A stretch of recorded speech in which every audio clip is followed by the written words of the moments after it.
Okay, welcome everyone. My name is Julie Benders. I'm the Adult Programming Coordinator here at Otis Library in Norwich. Thank you for joining us for the program on the Whaler Merrimac. This is a lecture by Laurie Deredita and Tom Schuch. This program is presented as part of Harris Sisters Month here at Otis Library. Harris Sisters Month recognizes the courage and achievements of Norwich native Sarah and Mary Harris. The sisters were among the first Black students at Prudence Crandall's Canterbury School. The root of this experiment in integration was Sarah's request in 1832, which Prudence granted to take classes to the then all-white academy. There's so much more to this story, so I encourage everyone, if you have not already, to please visit our Harris Sisters Month page on the Otis Library website at www.otislibrarynorwich.org. And I would like to give a heartfelt thank you to our community volunteer, Alana Sherman, for bringing the idea of creating Harris Sisters Month at Otis Library way back in 2013. I believe that's the correct year. I'll have to check with Alana to make sure, but we've been holding it ever since, and we've just had a wonderful series of programs, and we could not have done it without Alana Sherman and also without our Harris Sisters Month committee, who help us create these amazing programs every year. So make sure you check and to see the other events we have coming up on the calendar for the rest of the month. Now on to the program. Our first speaker is Laurie Deredita. Laurie is a librarian at the Frank L. McGuire Library at New London's Custom House Museum, and she'll introduce the program on the Journal of the Whaler Merrimac. She will be followed by Tom Schuch. Tom is a New London native and a retired social service executive with a long-term interest in history and social justice. And he'll be drawing connections between Frederick Olney and the Harris Sisters story. So now I will hand it over to our first guest speaker. Laurie, you can take it away. Okay, I'm ready to go. Thank you, Alana. Thank you, Julie, and thank you, Otis Library, for giving me the opportunity to present my research for Harris Sisters Month. It is an honor and a pleasure to be able to do that. I'm going to begin my part of the joint presentation with a quotation from the opening page of the journal. And I'll draw your attention to the page that is projected on the screen in front of you. I'm going to read from the transcription of the first paragraph. Ship Merrimac of New London sailed July 17th, 1844. Wednesday made sail at 6 o'clock in the morning with fine weather but no wind. At 8 o'clock, the steamboat Thorn took us in tow and took us outside of the lighthouse, where we got a breeze. At 9 o'clock, the pilot left us off Montauk. Saw the bark Congress going in course southeast, the wind southwest with a fine breeze. This is the opening paragraph from the Journal of the Merrimac, which shows what the next 156 pages will look like, and also demonstrates some of the difficulties of manuscript transcription. Here, to the unaccustomed eye, the handwriting is hard to decipher. The spelling is different from what we are used to. The punctuation is peculiar. Nevertheless, the opening catches the reader's attention. And the scene that is described here of the ship going south to the mouth of the Thames River, passing by the harbor lighthouse, is definitely the same view that we can see today from the windows on the water side of the New London Custom House, nearly 200 years later. The sailors on the Merrimac were on their way to the whaling grounds of the Pacific Ocean via the Cape of Good Hope and the Indian Ocean. Their first stop was the Azores Islands to pick up water and fresh food. The Azores are about 2,050 miles from New London. Sailing at 5 knots an hour, or about 136 miles a day, they would arrive in 18 days within sight of the islands of Corvo and Flores in the Azores. Whaling ships were not built for speed, obviously. They were factory ships designed to get the whalers to the whaling grounds where they could hunt the whales in small whaleboats and haul the carcasses back to the ship where they would be processed for their oil and bone. They also had to have plenty of space in the hold to store barrels of whale oil and bunches of whale bone. The work was hard and it was brutal. The journal was given to the New London Maritime Society in August 2020 by Mrs. Edwina Owens Badger of Oaks Bluffs, Martha's Vineyard. In turn, it had been given to her by her grandmother, who lived in Connecticut. Mrs. Badger did not know who the author was or if there was a family connection. Thus, for all intents and purposes, at first glance, the journal was anonymous. The gift to the Maritime Society was facilitated by people connected with the Martha's Vineyard Museum, including Skip Finley, the author of the recently published book, Whaling Captains of Color, in which he explores and documents the history of Black and mixed race whalers who went on to become captains and ship owners. Finley once compared reading a ship's log to reading the telephone book. It can be very boring, but I am happy to report that the Journal of the Merrimac is not boring, although life at sea, as reflected in the journal, was very monotonous.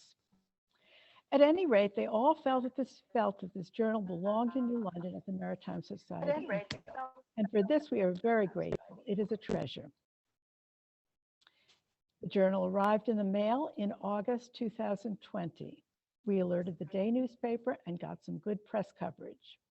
Many people expressed their interest in seeing it, but we had no way to display it because the Custom House Museum was temporarily closed for the pandemic. Nor did we want to handle it much because, although still in very good condition, the manuscript was fragile. Hence the decision to publish it online. Executive Director Susan Tamalevich photographed all of the pages that I then used to create an online publication using an inexpensive digital exhibition software program that we subscribed to. We soon realized that because of the difficulty of reading the manuscript, to make it more accessible, it would be necessary to have transcriptions of the pages. This led to the idea of crowdsourcing the transcription project. We issued a call for volunteers through social media and got more local press coverage, which was picked up by national media. Eventually, we had 85 volunteers or citizen scriveners, many more than we expected, including volunteers from other parts of the United States and even a few from abroad. The transcription project began in January, and it took January of 2021, and it took about 4 months of intense work by many people to complete. My job was to create the publication website, to edit the transcriptions, and to see that it all came together. The project evolved as we went along and became something a little bit bigger than I had expected. We added a lot of extras, which you can see on the page displayed on the screen in front of you. Note the words that are highlighted in blue where the transcription is. They are hypertext links to more information about a ship, a place, a person, etc. And they will each take you to a trusted source in the whalinghistory.org databases or in Wikipedia. For example, if you click on the link to the Bar Congress, which is mentioned in that paragraph, it will bring you to a good deal of information about it. Congress was one of about 90 ships that are named in the journal, and I'm happy to report that we were able to identify nearly all of them. Then there's a sidebar on the right, and that has more information about that is sort of tangential to the Merrimac journal. In first place, there is the easy reading version of the journal. You could think of this as a kind of translation into modern English. It was created by volunteer Craig Showalter, who felt that it would make it easier for most people to read the journal. In fact, you now have 3 ways to read it. You can read the images of the original pages. That is, if you're a really hardcore whaling enthusiast. You can read the transcriptions provided by the volunteers or the easy readable version. Then there is a section by Steve Purdy, who had been the chief interpreter on the Charles Morgan whaling ship at Mystic Seaport, and who actually was one of the transcribers. He kindly agreed to write an interview article about the economic history of whaling to accompany this publication. It also provides a lot of interesting information about other aspects of whaling. So I recommend taking a look at it. And finally, there is a section about the author, as we discovered him to be, written by me and by my colleague, Tom, who is here with us tonight. Anyway, to sum up, everything was done electronically. It was done entirely by volunteers. And in my opinion, it was a perfect pandemic project. But you may be asking yourselves, what does this have to do with Harris Sisters Month? Well, it turns out it has a lot to do with it. Because during the transcription project, many of us soon realized that the mystery author of the journal was Frederick Olney. And it happens that Frederick Olney was married to a lady named Olive Harris, who was one of the Harris sisters, and that he also is one of the protagonists in the Prudence Crandall Canterbury School incident in 1833. So now I'm going to devote the final portion of my part of the presentation to the question of what we can learn about Frederick Olney from the historical record and what we can learn about him as a person by reading the text of his journal. First, the historical record. And I'm sure that this is not everything that exists about him out there in the archives, but I think that probably a more thorough search for archival sources would result in more information. But anyway, this is what I have at this moment. So we have identified the author as Frederick Olney from clues in the text and by using information found in the whalinghistory.org databases and in historical records found in such places as Ancestry.com and Family Search. By the time Olney began keeping his journal in 1844, he was the third mate on the Merrimac.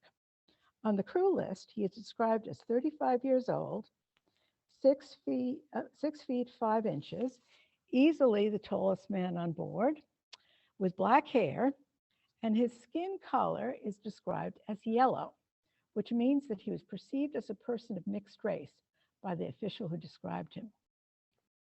As for his whaling career, between 1842 and 1859, Olney's name, under different spellings, was on the crew list of 4 whaling ships: the North America, Merrimac, as third mate, the General Williams, and the Roman as second mate.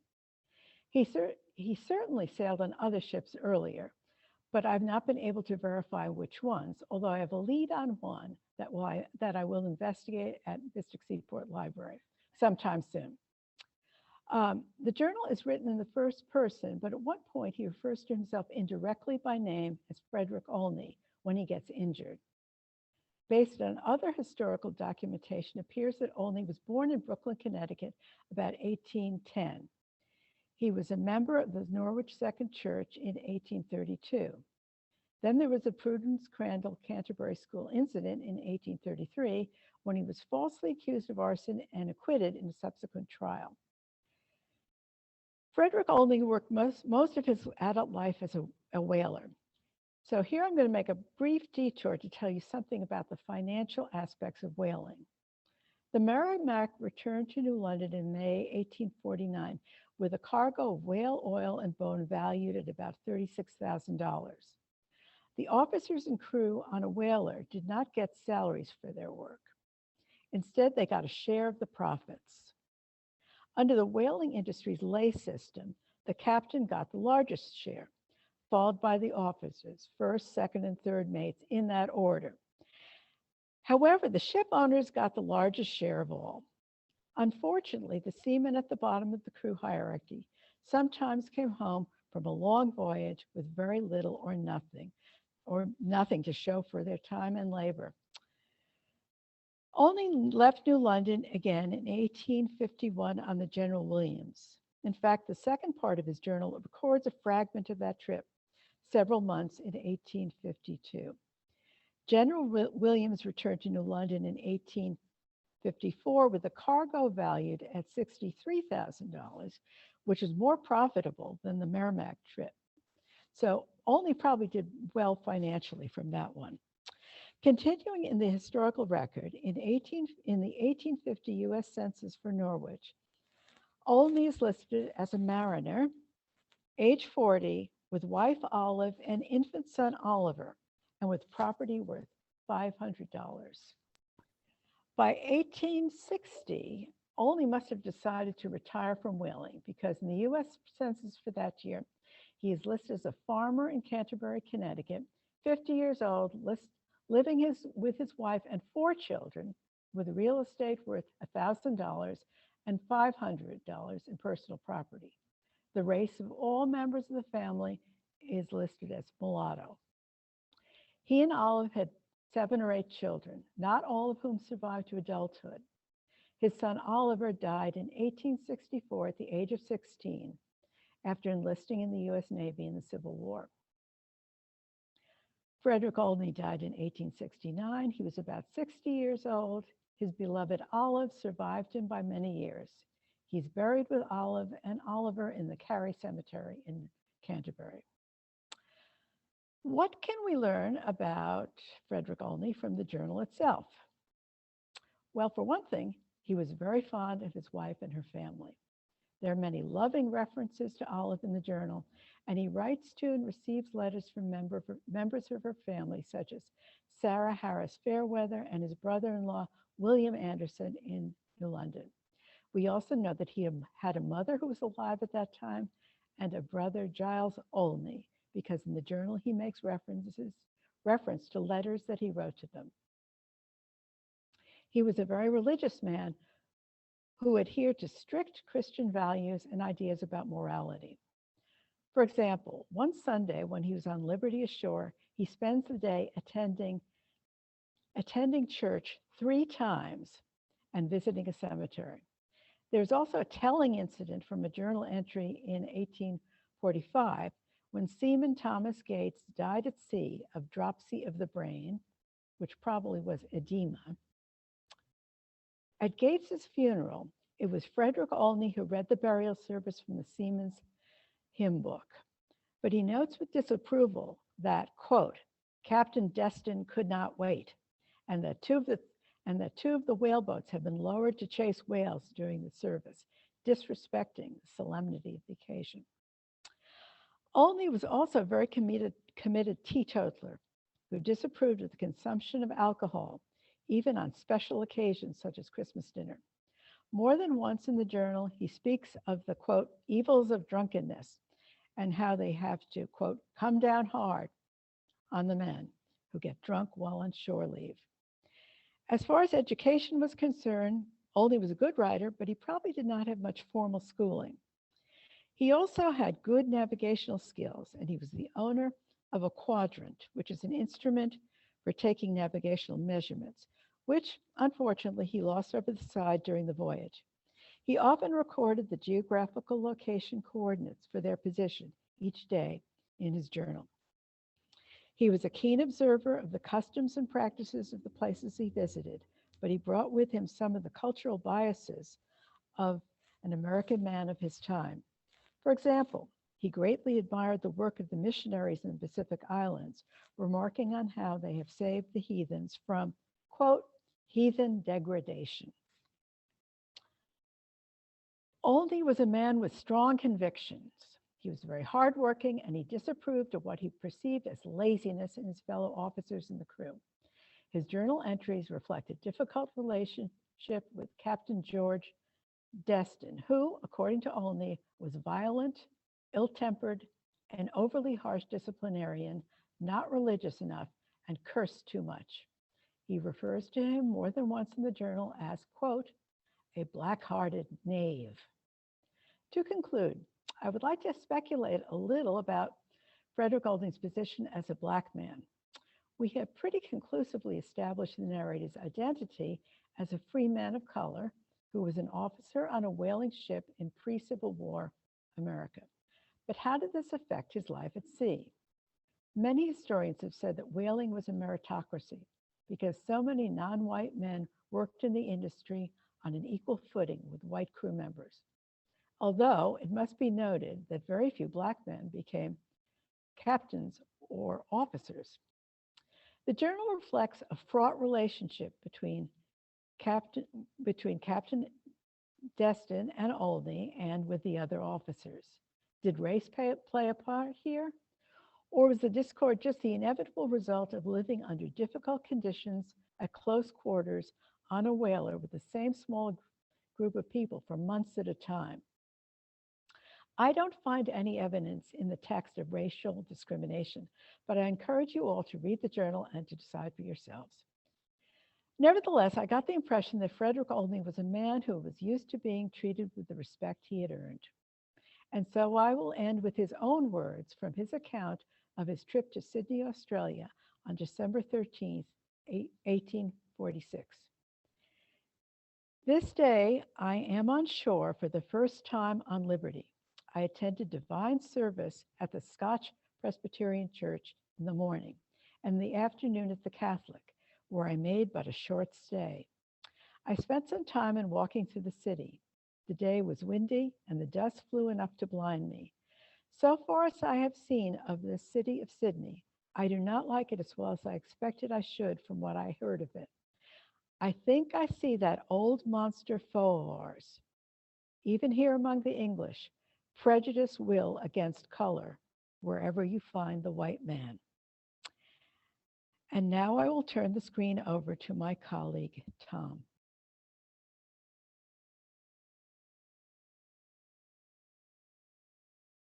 Let me unmute here. Can you hear me all right? Somebody give me a wave. Yes? All right, I'm gonna, okay. Thank you, Laurie. I learned a lot from that. I really appreciate it. I also want to thank Elena Sherman and Julie Menders and the Otis Library for hosting us tonight. My piece of this story is to talk a little bit about the context that this took place, and in particular, the relationship between Frederick Olney and the whaling industry and the Harris sisters in New London. In order to understand that story, though, we need to create a little context for it. And I want to start with these folks right here. These are the parents of the Harris sisters. William Monteflora Harris, who was born in the West Indies.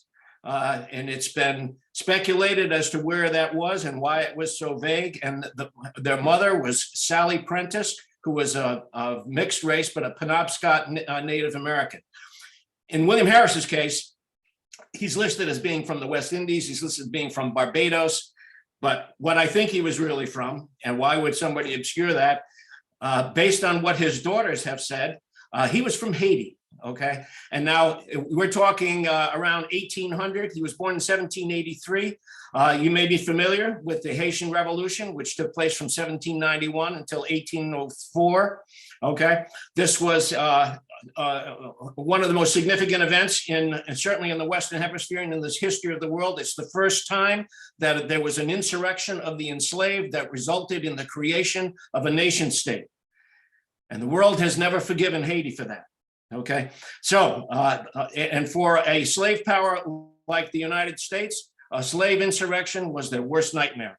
So they were very concerned about anybody coming from Haiti who may be bringing the seeds of revolution here.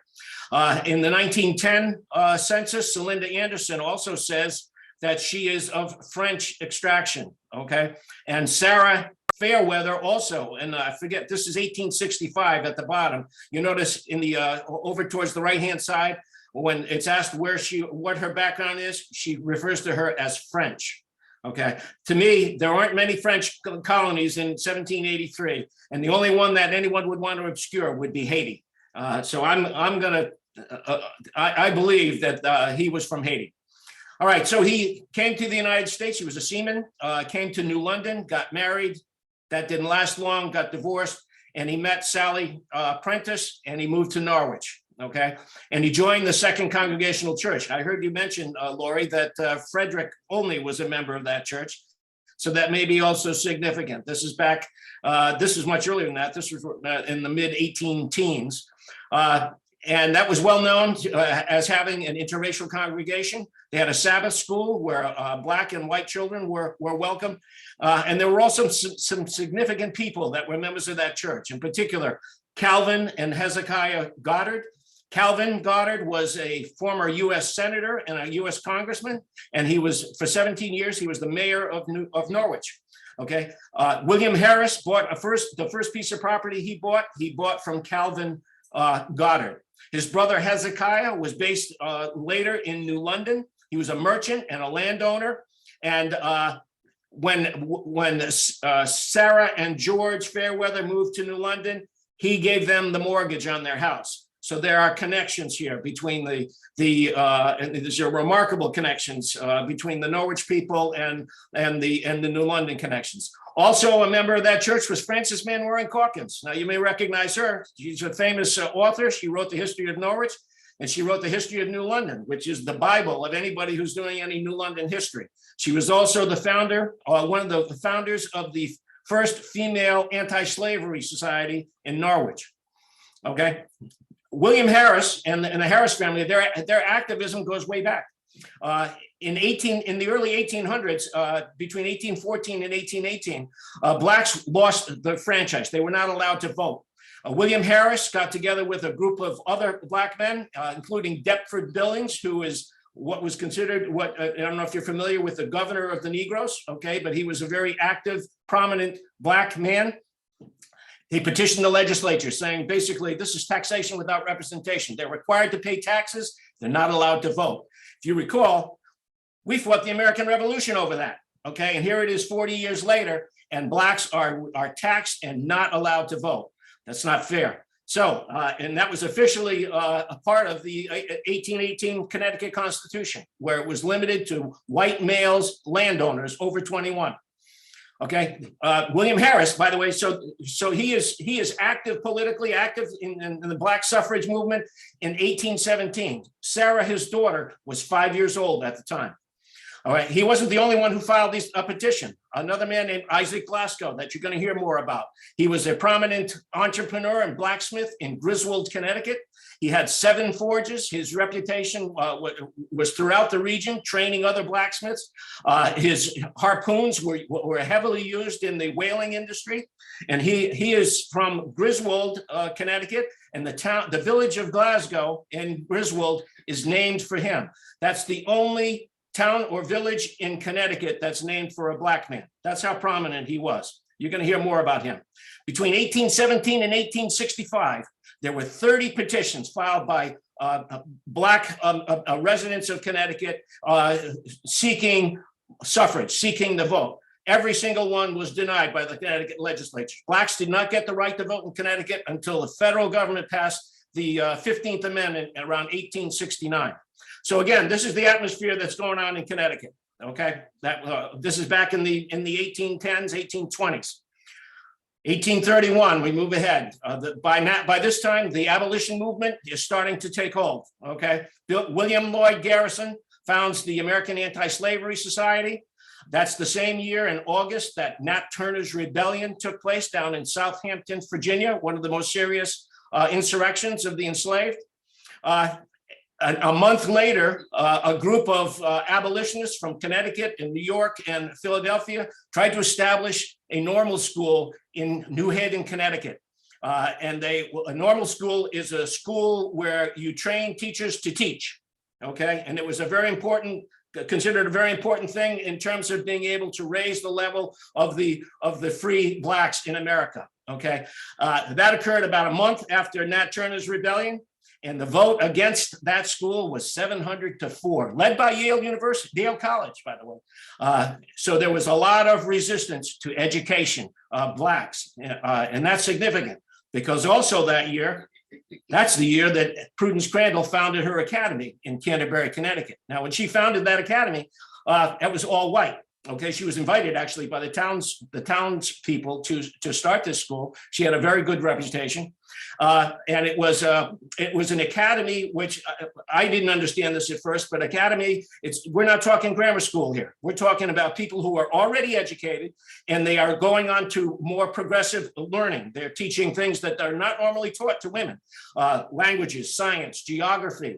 Okay, those things were not usually, those are restricted to males who were prepping to go to Yale and Harvard. So this was a very prestigious place, okay? In 1832, William Harris and his wife Sally and their family purchased a farm in Canterbury, Connecticut. We don't know why they did that, but we do know that when they went to sign the papers, Sally Harris signed the papers because there was concern, we believe, that if William Harris did, there would be resistance to selling land to a black man. That's Sally Prentice Harris on the right. She was lighter skinned, and they thought that was what they needed to do. Okay, and education was very important to the Harrises. All of their children had been attending the schools in Norwich. They have district schools. This is, again, lower grades, but they had received an education. We don't know if they moved there because of the Crandall School. I don't know. However, oops, what happened here? Now we get to the Harris sisters. First one we're going to talk about is Sarah Major Harris Fairweather. In the fall of 1832, she approached Prudence Crandall and said that those words that are on the screen there. She wants to get a little learning. She wants to become a teacher.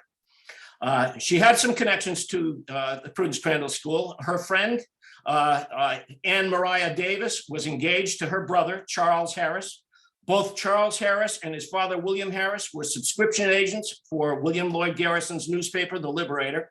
And they had shared those at the academy, and Miss Crandall had been exposed to that. Miss Crandall gave it some thought. She didn't answer right away. She didn't deny it. She thought it over. She prayed over it. She was also a very religious person and felt that this was something she needed to do, that blacks had no advocates. They needed a shot. So she admitted Sarah to the school.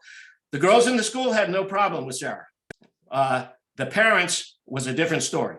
They were strongly objecting to a black student at that school, and they complained, and they started to withdraw their daughters from the school. Eventually, they withdrew. Prudence decided to make a stand here. She closed the school down, okay, and consulted with William Lloyd Garrison and with various other prominent abolitionists around New York and Philadelphia and Boston and Providence. Did some recruiting and decided that on April 1st, 1833, she was going to reopen her academy, and it was now going to be exclusively for young ladies and little misses of color.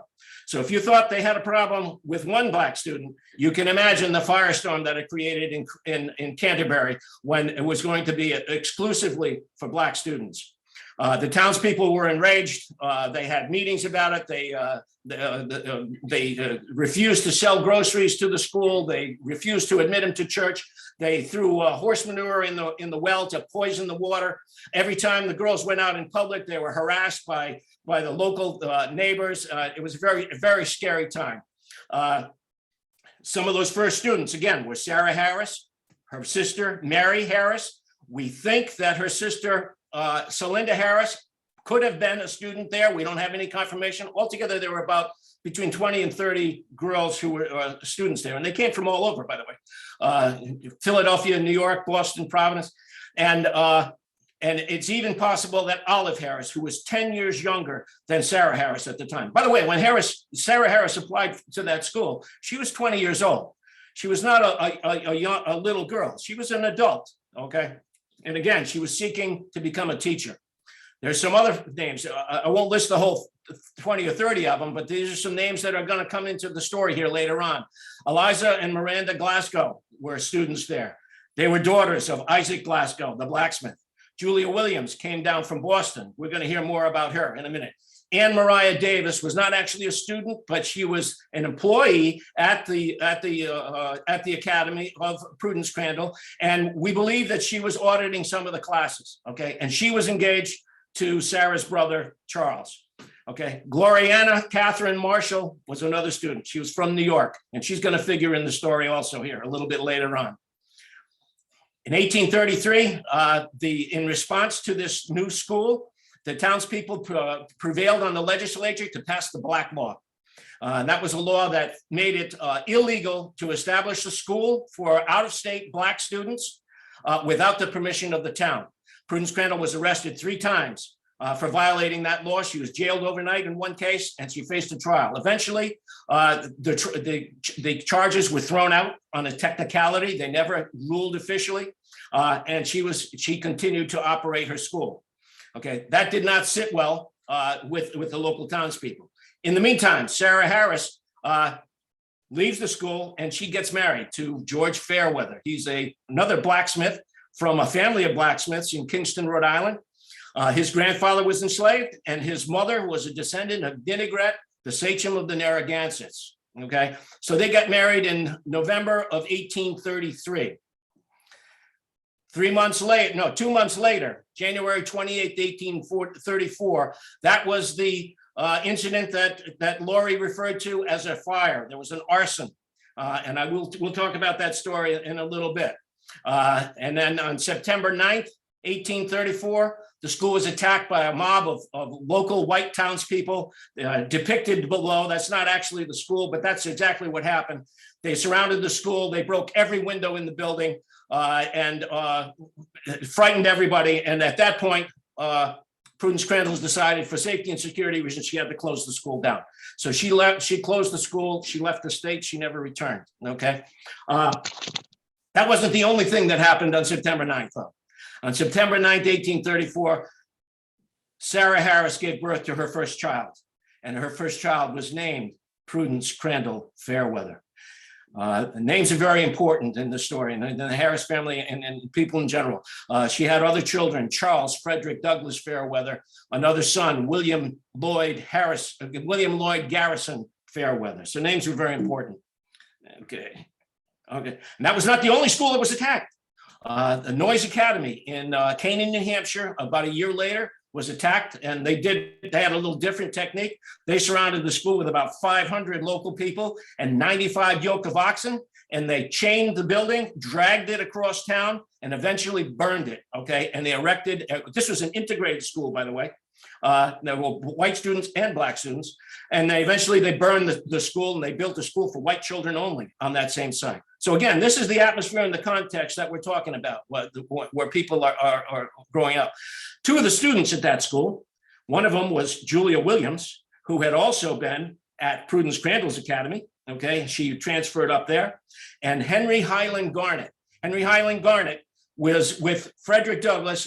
They are probably the 2 most prominent Black, formerly enslaved abolitionist orators and speakers and freedom fighters. He was at that school at the time that it was attacked and destroyed. Julia Williams marries Henry Highland Garnet, okay? And they're gonna come into the story again a little bit later on. William Lloyd Garrison and his anti-slavery society, he mailed abolitionist pamphlets to South Carolina, created another firestorm where the South they were accusing the northern abolitionist incendiaries of trying to foment a slave insurrection. And they demanded that the North do something about it. Why would the North be concerned about that? Well, because the North, even though they grew this cotton in the South, the North's economy was dependent. You notice the guys in the picture. What happens here is a mob tracked down William Lloyd Garrison at a speaking engagement, put a rope around him, and dragged him around Boston. Okay, he was finally arrested by the sheriff for his own safety and jailed overnight. But if you notice the people in that crowd, this is not a lot of riffraff. These are guys in long coats and top hats. These are wealthy merchants that were opposed to the abolition movement. And that's where the resistance was coming from. That filtered down to New London, okay? Again, setting the context for what happened here in New London. That same kind of activity happened here in New London. Here's a call to a meeting, an anti-abolition meeting in September of 1835, where they are saying, we want to express our anger at the traveling incendiaries with their subversive abolitionist propaganda, and we want to convince our Southern brethren that we are sincerely desirous to cultivate the most friendly and honorable intercourse with them. Okay, New London was pro-slavery at that time. All right, and if you look down the list of those names, you'll recognize some very prominent citizens in New London. Okay. It also filtered down into the school system. Again, the education issue comes up. In New London, there was a crisis in the school board. Parents were complaining about educating Black children with white children, and they didn't know what to do. Ichabod Pease steps forward and offers to start a school for the Black children out of his home on Church Street in New London. He's turned down by the New London School Board. He goes back again. This time they accept it. He's 81 years old. Okay, this guy's a hero. He starts a school in his home, but he's not doing it alone. Okay, he has an assistant, and that assistant is Miranda Glaskos. Remember her? She's the daughter of Isaac, and she was a student at Prudence Crandall School. And I just thought it was an interesting juxtaposition of their ages. If you look at that, Ichabod Pease is 81, and his assistant teacher is 18. That's quite an interesting picture.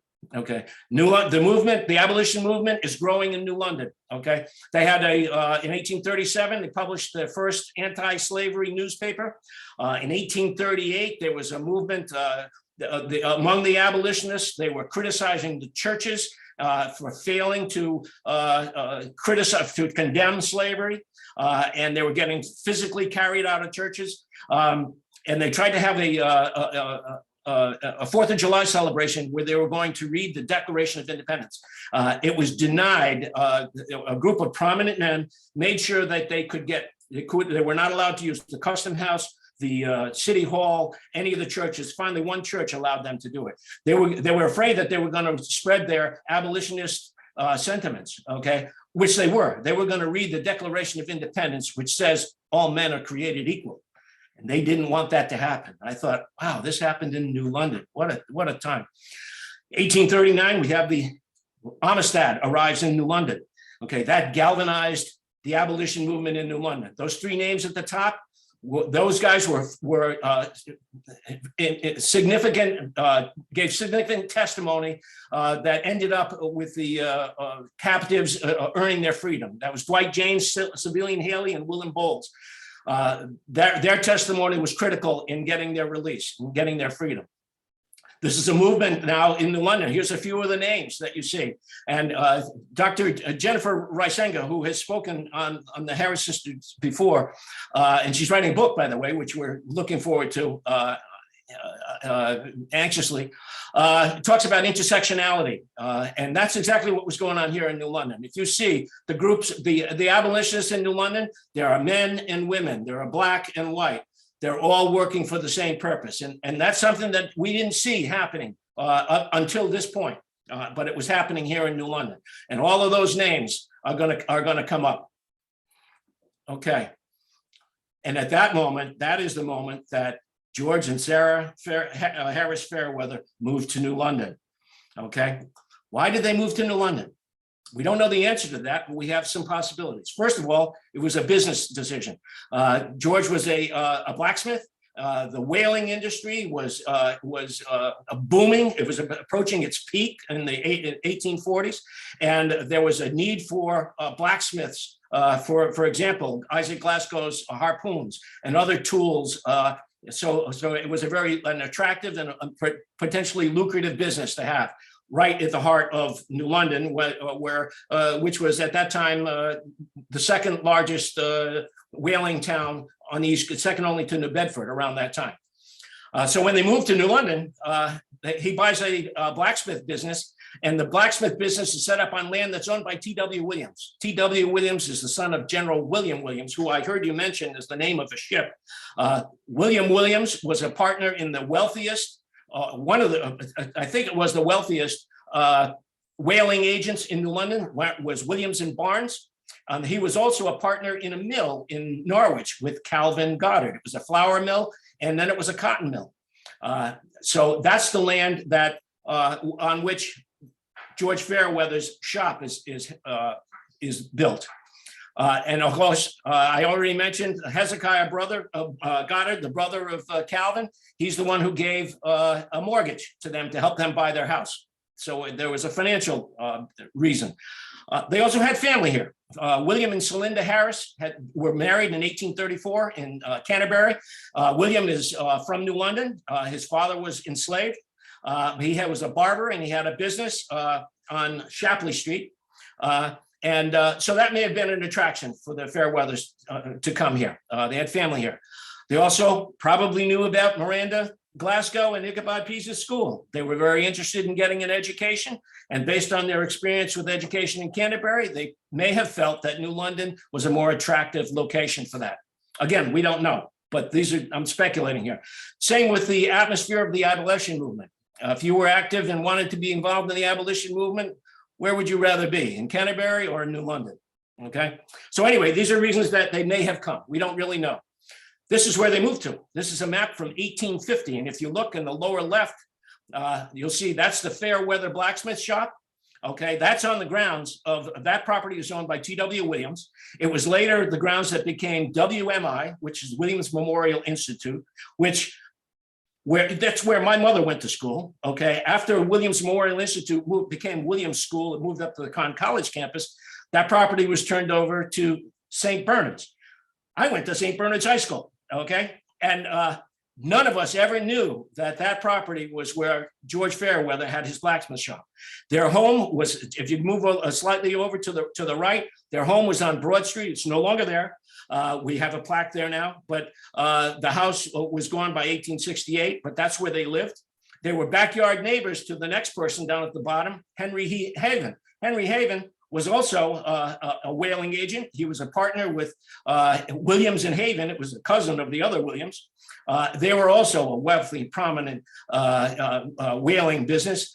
He's the guy that his estate donated the money that built the New London Public Library. So in 1848, he built a house right there, mansion right there, and he's living there with his family and with his half-sister, Frances Manwaring Caulkins. Okay, you remember Frances from Norwich. Okay, so they're backyard neighbors to the Fairweathers. Across the street is the abolitionist Civilian Haley. We'll talk about him in a minute. He's right across the street. And then over there to the right, you can see the house where William and Celinda Anderson lived. They're all in that same neighborhood. Okay. So while Sarah was here, she lived in New London from 1841 to 1855, and then they lived in Kingston, Rhode Island, which is George's hometown. While she was here, we know that she was lifelong friends with William Lloyd Garrison and his wife. She sent them fruitcake every year at Christmas time. She was known to be a confidant of Frederick Douglass. Frederick Douglass spoke here in 1848 in New London. We don't know exactly why, but it could have been because of his connection to Sarah Harris. We know that the Fairweathers hosted the Frederick Douglass, William Lloyd Garrison, William Wells Brown, and William Nell, all prominent orators and abolitionist speakers. They hosted them at their home. We know they did it in Kingston. They may have done it when Douglass came here in 1848. Throughout her life, she attended anti-slavery meetings. She was active in that movement, and she was always an advocate for abolition, Black suffrage, and of course, we know her role in education. It's suspected, although we can't prove, that they may have been involved in the Underground Railroad also, especially in Rhode Island, but maybe here in Connecticut because of her connection to one of the people that we'll talk about in a minute. I always like to give a little personal description. This is a description that somebody gave in a book called Notable Negro Women. I love that picture of Sarah Harris Fairweather. This is later on in years, but they talk about her tall. I can't read that it's on my screen because of the little videos over to the right, but that's just a brief description of what she was like. She was a lovely woman. I just love that picture. I'll give you a second to read that. This is her signature. This is on a letter to William Lloyd Garrison's family. She had a nice handwriting too. This is her gravestone. Last weekend, my wife and I took a trip to Kingston, Rhode Island, where she's buried. I took that photograph. And this is her epitaph. Hers was a living example of, again, I can't read it all, the obedient faith, devotion to children, and a tender interest in all. She was a lovely, wonderful person. And she's buried with the Fairweather family in their plot in Old Fernwood Cemetery in Kingston.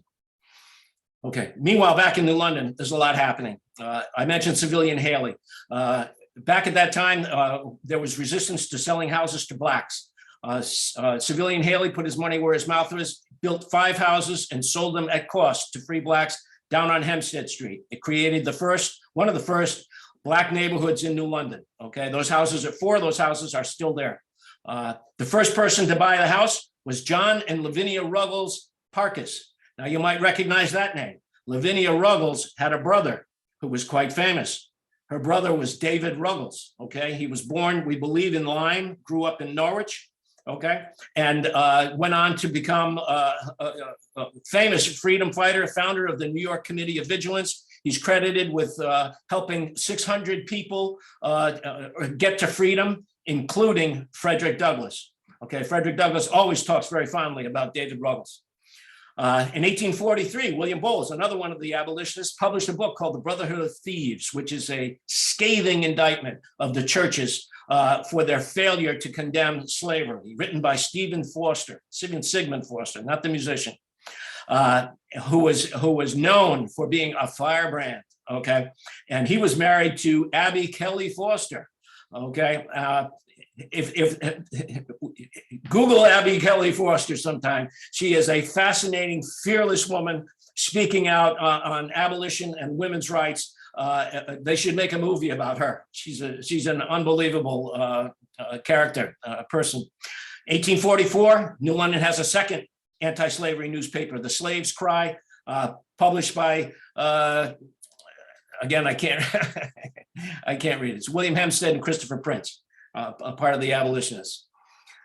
The second daughter, sister that we want to talk about is Celinda Harris Anderson. She's the younger sister of Sarah.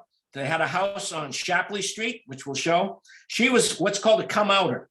Okay, you may not be familiar with that, but it was a group of people who very publicly came out of their church, publicly denounced their church for its failure to condemn slavery or take a stand on slavery. Other well-known come-outers were Stephen Foster and William Lloyd Garrison, but in New London, it was Celinda Anderson was among them. She was married to William Anderson. He was a barber, and he was also a delegate. He was also in the movement. He was the delegate to the Connecticut Colored Men's Convention in 1849. These are the come-outers in New London. Those screenshots there are excerpts from the manual of the Second Congregational Church that I found online. And you'll notice some of those same names. Mary Hempstead, who was married to John Bowles. They were both abolitionists. William S. Hempstead was married to Elizabeth Hempstead. She was she was the in-law of the Hempsteads. Martha Hempstead Prince also was a come-outer. Fanny Newby, she's married to Aaron Newby. And this is one of the things that makes us think that maybe there was some Underground Railroad activity. Aaron Newby was born in South Carolina, got to Connecticut via Philadelphia. We don't know much about him. We don't know how he got here, but it's possible that he came through the Underground Railroad and may have been involved in it. In the 1850 census, Aaron and Fanny and their family are living in the same house with the Fairweathers on Broad Street. Okay, so they're very much a part of this whole scene. The last person named is Celinda Anderson. That's Sarah's sister, Celinda. And again, they publicly came out and denounced the church and left the church very publicly. Okay, William and Celinda Anderson also hosted Henry Highland Garnet. You remember him? We mentioned him earlier. How do we know that? Because Garnet wrote an article about it. And this is his writing. This is his article. And I want to give, by the way, a shout out to the East Lyme Library, because they were able to locate this. I've been trying to get this article for months, and they came through Saturday night with the article. And here it is. It says that when he was in New London, he stayed at the home of William Anderson. That's William and Celinda Anderson. That's where he stayed. Okay. And they had on their property, if you notice at the right there, it says where does it say it here? The hall is located on his property. Okay, he had a hall where he would hold temperance meetings. Okay, we mentioned temperance meetings with Frederick Olney. It was called Good Samaritan Hall. And also he had anti-slavery meetings there. So they were involved in that. In fact, in hosting, this very prominent abolitionist. Okay, here's the names of some of the people who were involved in that. And we mentioned Mr. Anderson, Mr. Parkus, that's John Parkus, the husband of Lavinia Ruggles. Mr. Fairfeather, there's no Fairfeather listed. I went through all the names. It's Fairweather. Okay, he had a little typo there. And another guy named Theodore Allen, who lived about 150 yards from where George Fairweather had his blacksmith shop. These are all names and people that were involved in the movement at that time. One of the mysteries and that I was never able to figure out is I saw that the Andersons had this house on Shapley Street. And I've been down into the property records vault in London and trying to trace back, how did they obtain that? When did they buy it? I couldn't find anything. And I'm talking I've been down there 5-10 times looking for stuff. What I did find was that in 1909, Sarah Anderson passed away, and she left the house to her sister, who was also named Celinda Anderson. And I thought, geez, how did that happen? How did the sister leave the house to the sister? I couldn't find any record of how the sister came in possession of it. And then I found it. It said that Sarah Anderson inherited the house. It was given to Sarah Anderson in the will of a guy named Joseph Case. I never heard of Joseph Case. Who is Joseph Case? Almost impossible to find. Okay, until yesterday. Okay, and I'm saying this is the first time anybody has talked about this. Okay, I don't think anyone knows this story. It's an amazing story. On January 10th, 1840, Joseph Case, he was an 87-year-old white widower. Okay, he signed his last will and testament, and he gave his house to Sarah Jane Anderson, age 5. Okay, the daughter of William and Celinda Anderson, in his last will and testament. And I thought, my goodness, what is the story here? This elderly man with his wife had died about 4 months before. He had no heirs. And for some reason, he left his house to a 5-year-old black girl. I thought, man, I would love to know what the story is there. I don't know, since I just found it yesterday. But again, this is what we need to do. All of this is a work in progress. We're just discovering a lot of this history about New London, and this is one of them. Okay, now in 1909, she owned it all that time. So that means they owned that house from 1843 is when he actually died, until Sarah Anderson left it to her sister in 1909. So they owned that house for, 70 years? And they continued in the family with Celinda. Celinda owned it for she lived until 1933. And in the early 1900s, she was living there with her uncle, Lloyd Garrison Harris. That's William Lloyd Garrison Harris, okay, who was in his dotage. He was 75 years old around by that time, and he died in 1916. So the Harris family owned that house for, 80 years, 90 years, all that time. Okay, amazing story. And interestingly enough, Celinda Harris, that's the daughter of William and Celinda Anderson. I'm sorry, Celinda Anderson, the daughter of William and Celinda, is a retired New York school teacher. Isn't that interesting? Again, we see more teachers. That's a theme that runs through the Harris family from the very beginning. Okay, so she's a teacher. This is just kind of a curious coincidence. There's the house. You see at 51 Shapley Street is the house on the corner. Next to it is a house at 45 Shapley Street. Now that's the house on the left that they own for that 70 or 80 years. I do some research on New London, and I investigated the Green Book. This is several years ago. And I found that there was a Green Book site at 45 Shapley Street. Okay. Now the Green Book didn't come out till 1937, but we know because of the predecessor of the Green Book that this house was a tourist home in the late 1920s, which means the Andersons owned a house, and they may have been involved in the Underground Railroad in the 19th century. And Candace E. Taylor, who has written about the Green Book, calls the Green Book the Overground Railroad. So in the 20th century, we have houses side by side One was operating perhaps in the Underground Railroad in the 19th century, and the other is operating on the Overground Railroad. Sadly, all of that is gone. There is a high-rise apartment house on that site right now. It was bulldozed back probably even before the urban renewal done. All right, now we get to Olive Smith Harris Olney and her husband, Frederick. Olive lived from 1822 to, what's that, 1902. Frederick, as Laurie has mentioned, was the mariner, and he was the author of the Merrimac journals. In 1834, he was actually the hero of that arson incident at the Crandall School, which we haven't heard much about that. He was on a mission to deliver a package to Gloriana Catherine Marshall, the young lady that I mentioned, from her mother in New York. And he delivered the package, and he had promised the mother that he would write a letter letting her know that her daughter was safe. While he's doing that, he's at the Crandall School, and a young girl came running in and smelled smoke. So he investigated. Charles Harris was there, as a matter of fact, also, and they tracked down the fire. It was on the outer edge of the building, and he helped put the fire out. 3 weeks later, the Canterbury officials arrest him and charge him with arson, claiming that it was a publicity stunt by Frederick Olney and Prudence Crandall to gain sympathy for their school. So he's put on trial, and here's the trial. Here's the notice in the newspaper. In March of 1834, testimony is given at the trial by the girls in the school who verified and vouched for Frederick's presence in that building, that he was fixing a clock, that he had delivered a package. He had nothing to do with the arson.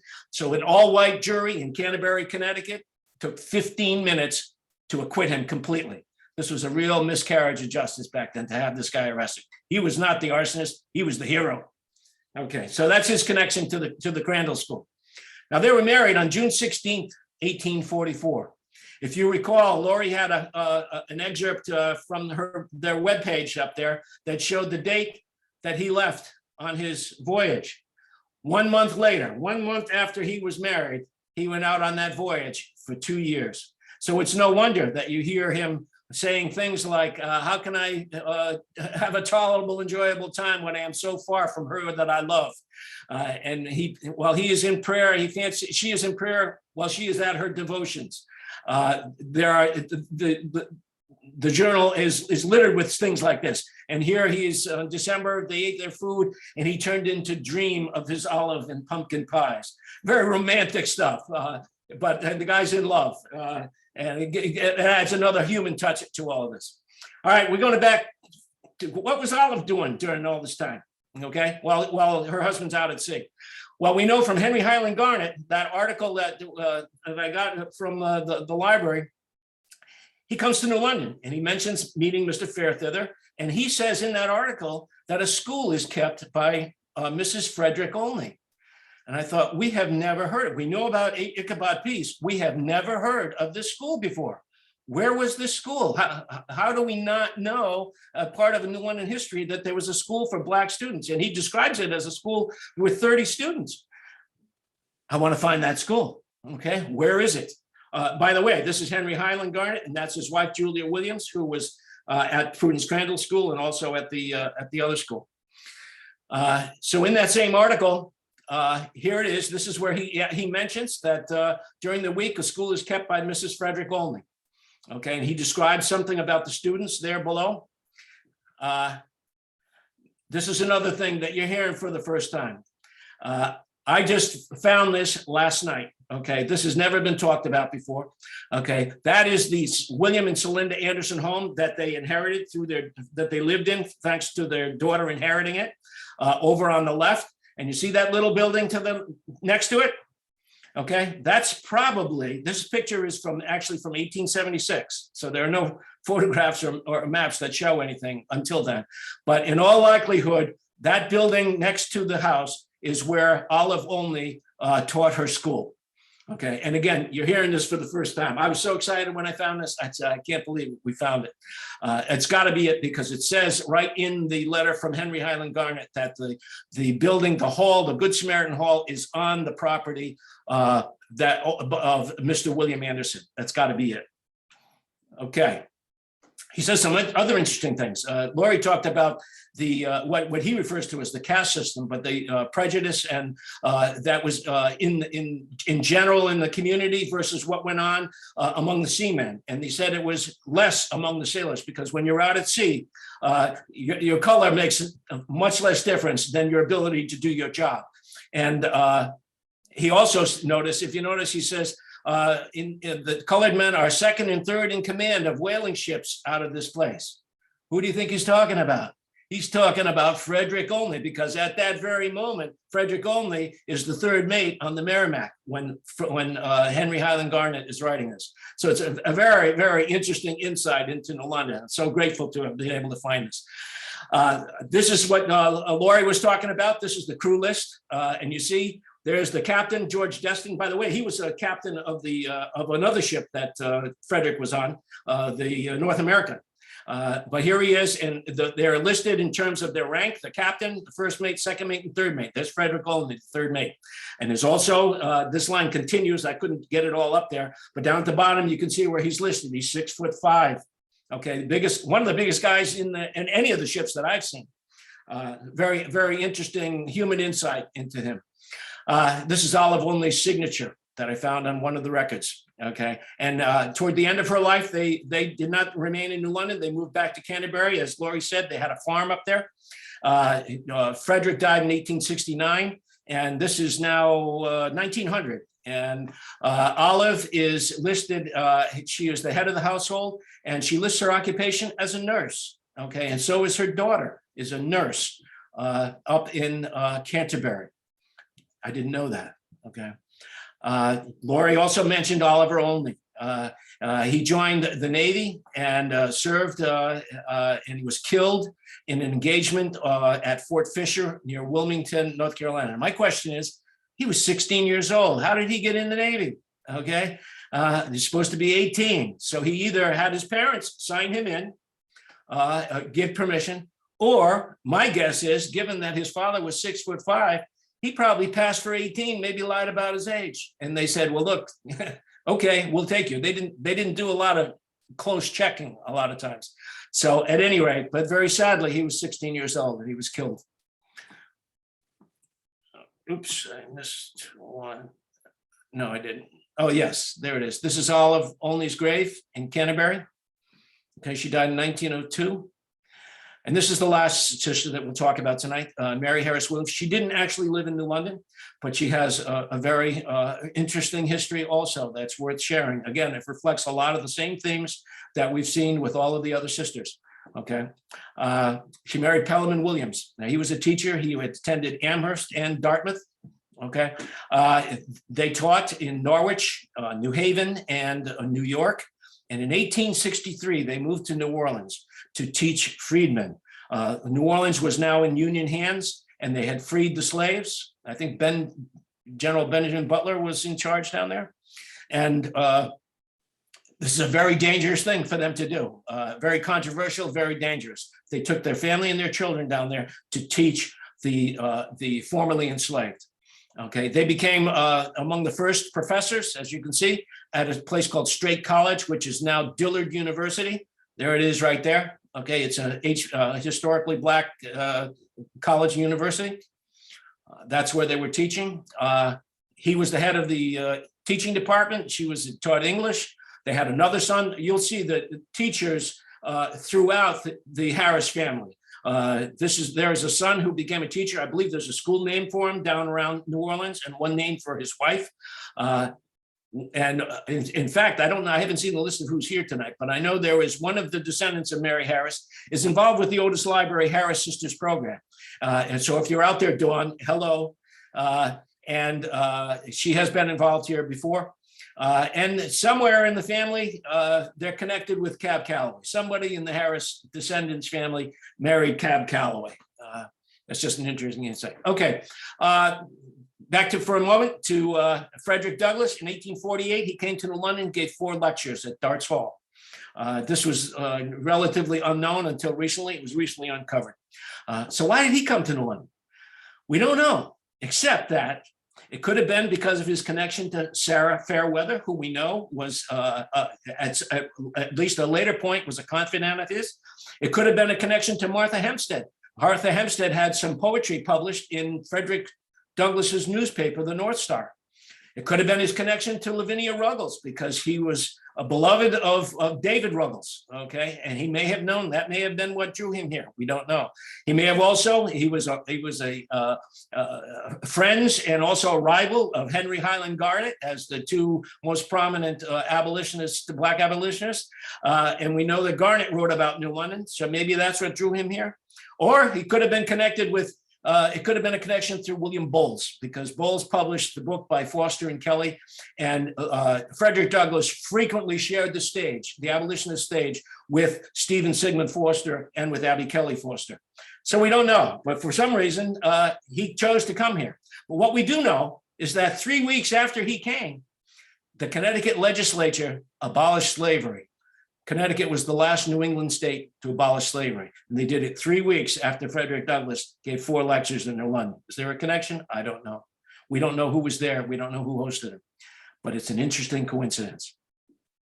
In 1849, there was a part of the Colored Men's Convention movement. There was a convention held in New Haven, Connecticut.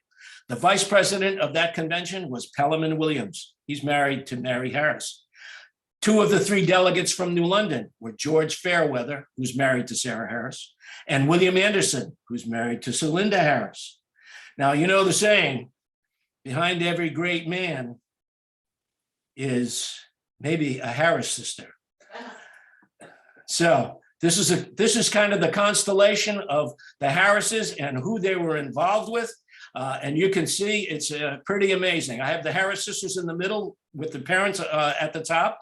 The 4 Harris sisters that we talked about, Sarah, Mary, Celinda, and Olive. And over on the left, you see the New London abolitionists. And then we see national figures like Highland Garnet, William Lloyd Garrison, Frederick Douglass, Prudence Crandall. In the lower left, we have the people who were involved in education and civil rights here in New London with the Peases and the Glaskos. They were involved in the passage of the Black Law. By the way, the Black Law was repealed in 1838. They were involved with the come-outers. I can't see that bottom one. What is that? And over in the right, they were involved in the whaling industry. At the peak of the whaling industry, they had connections through the Goddards, the Williams, the Havens, and of course with Frederick Olney. And then in the upper right, they had connections with other national abolitionist speakers like William Wells Brown and the Fosters, Nels, and all those folks. So it's an amazing constellation. And right in the middle of it are the Harris sisters. Okay, right here in New London, okay? We know Olive went to Canterbury. Mary was down in New Orleans. Celinda remained in New London. Sarah and her husband in 1855 moved back to the Fairweather homestead in Kingston, Rhode Island. And this is the house where they lived. And his father and his sons were blacksmiths. That's now a museum. And it's about a block from the University of Rhode Island, if you're ever interested. It's also a craft guild. They have a little craft guild shop in there, but there's a small museum dedicated to the Fairweathers. In 1970, the University of Rhode Island built a new dormitory. That dormitory is dedicated to Sarah Harris Fairweather, okay? And I'm pleased to say that at long last, right here in New London, we have finally found a way to honor the Fairweathers and Sarah Harris. We have a plaque that is mounted in October 2021. They are part of the New London Black Heritage Trail. So I'm very pleased that has finally happened. You may know that we're part of this program tonight. There's going to be a walking tour on April 16th. Okay, well, it turns out that on April 16th, that also happens to be Sarah Harris Fairweather's birthday. So happy birthday, Sarah. And thank you very much. Thank you so much, Tom. That was brilliant. Thank you. Let me go back here. Thank you, Laurie. Thank you, Tom. We can open it now to questions. If anybody has any questions or comments that they'd like to share with us. and I would be happy to relate them. Or you can also unmute yourself if you're more comfortable doing that. That was a lot of information, Tom, and and I do want to mention that Tom does have a walking tour coming up, and he talked about that being the same date as the birthday. It's filled, but there's a waiting list, so you can go ahead online and register, and maybe you'll get lucky and get a spot. So, Tom, if somebody should want to go and view some of those sites in New London, are they available to do by themselves? As it happens, a couple of the sites are part of the Black Heritage Trail, although they're not given in the same context. The plaque that you saw mounted at the Fairweather House is included in this, and it's also part of the Black Heritage Trail. There is another plaque at the Hempstead houses. That one is dedicated to Adam Jackson, who was enslaved there. It does not mention the Hempstead abolitionists at this point. But some of these other sites, for example, the William and Celinda Anderson it's an unknown site, and it's been paved over and built on, so it's pretty unrecognizable. But it seems to me that that's another historic site that's worth talking about in this context and recognizing. The church that they left, that's going to be part of the tour. That church burned in 1868, I believe, and they built another church to replace it. Interestingly enough, the site of that replacement church is actually on that map, and it's on the exact same site where Civilian Haley is listed as having his house. That's where the church was built. It's no longer the Second Congregational Church. The congregation has changed. I think it's Miracle Temple Church maybe now. But so some of those sites are there, but they're not marked. I wish they were. Maybe someday they will be marked. Well, and Reagan, thank you so much for posting in the chat. But this Saturday, we have a walking tour going on here in Norwich. We'll meet at Ruggles Courtyard at 10 o'clock. Here at Norwich City Hall. If you'd like to take part in that and walk the Norwich Freedom Trail. Thank you for mentioning that, Regan. You guys, there's some great accolades coming in for all of you. Thank you so much, Tom. Absolutely inspiring. Laurie and Tom, we enjoyed your great talks tonight. Thank you so much. Regan did post about the upcoming walking tour. Thank you for mentioning that, Regan. Thank you so much, Tom, for his research to uncover the rich Black history in New London, Connecticut. So we're getting some great comments here. Thank you very much. I don't see any questions coming up, but like I said, feel free to unmute yourself. We can wait around for a few minutes, and if not, we'll just wrap things up here in a few minutes. But any last minute questions or comments from anyone?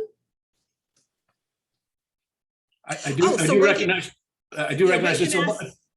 Where will the recording be? Yes, we'll get the recording posted on the Otis Library YouTube page. Usually it takes a few days for us to get it off of Zoom and then get it loaded onto our YouTube page. But I'll make sure I post it on our Facebook page to alert everyone. And feel free to give me a call if you have any questions here at Otis Library. Or email. I think most of you have my email address from registering for the program. So if you have any questions after the program is over, feel free to email me and I will pass them on to Tom and Laurie and try to get some answers for you. Okay, so I think we're good. Any last minute comments from Laurie or Tom?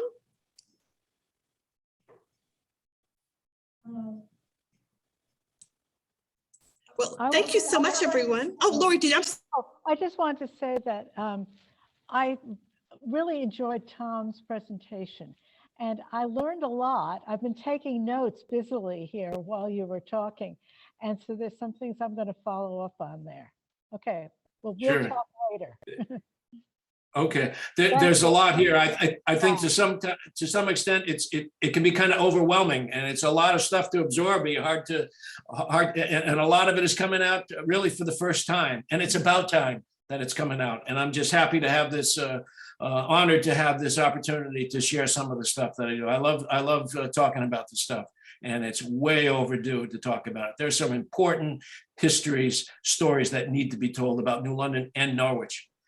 And it's amazing how some of those things are integrated together. The overlap between Norwich and New London is fascinating, absolutely fascinating. And there's much more to come. Oh, it looks like someone just posted in the chat. Thanks, Laurie and Tom. Henry Mumford, a Black Civil War vet who lived in Groton, was another Harris descendant, nephew of the sisters. Okay, I didn't know that. I am very interested in finding any connections to any descendants around here. It's interesting that his name is Henry Mumford. The Mumford, of course, Mumfords were slave traders from Rhode Island, and they were heavily engaged. They owned both Venture Smith and Ichabod Pease at different points. So they were involved in the slave trade. So I'd be very interested to learn about that. I did not know that. And it said he's buried at the Colonel Letchard Cemetery. And then Nicole says, yay, there go the Mumfords again. Their name comes up a lot. This is great. It's just wonderful. I'm so glad we have this format to be able to share this information with all of you. And I cannot thank Laurie and Tom enough for giving us this wonderful, for educating us so much this evening and sharing this information. I think we all can see that you're all very passionate, that you're both very passionate about in covering more information and then sharing it with all of us. And we're very, very thankful and grateful to both of you. And I just want to say, we're grateful to you, Julie, for among other things, for first of all, for hosting us and presenting this and giving us an opportunity to tell the story, but also for having a glitch-free presentation. In this day of Zoom, that's important, and you can't imagine how grateful I am that it came off without a hitch. You did great. Thank you. Yes, that is. You're right. That. Phew. Now all you have to do is download the recording and get it up on our YouTube page, and you guys will, everyone, feel free to view it anytime, and you can share the link as we get it once we post it. If you know anyone who was not able to make it to the presentation tonight, make sure you share that link with them also. So, okay, well, I think we're going to go ahead and wrap it up. Thank you again, Laurie and Tom. Thank you, Alana Sherman. Thank you to the Harris Sisters Month Committee who helped make all this possible. And I'm so glad that Norwich is partnering with New London on these programs now, because look what we are able to accomplish when we're sharing this information. So thank you so much. I just want to say thank you to the Harris parents and the Harris sisters for giving us this rich history. We are all in their debt. Yes, thank you. Thank you both. Okay, well, everyone have a good night, and we hope to see you soon. Good night. Thank you. Good night.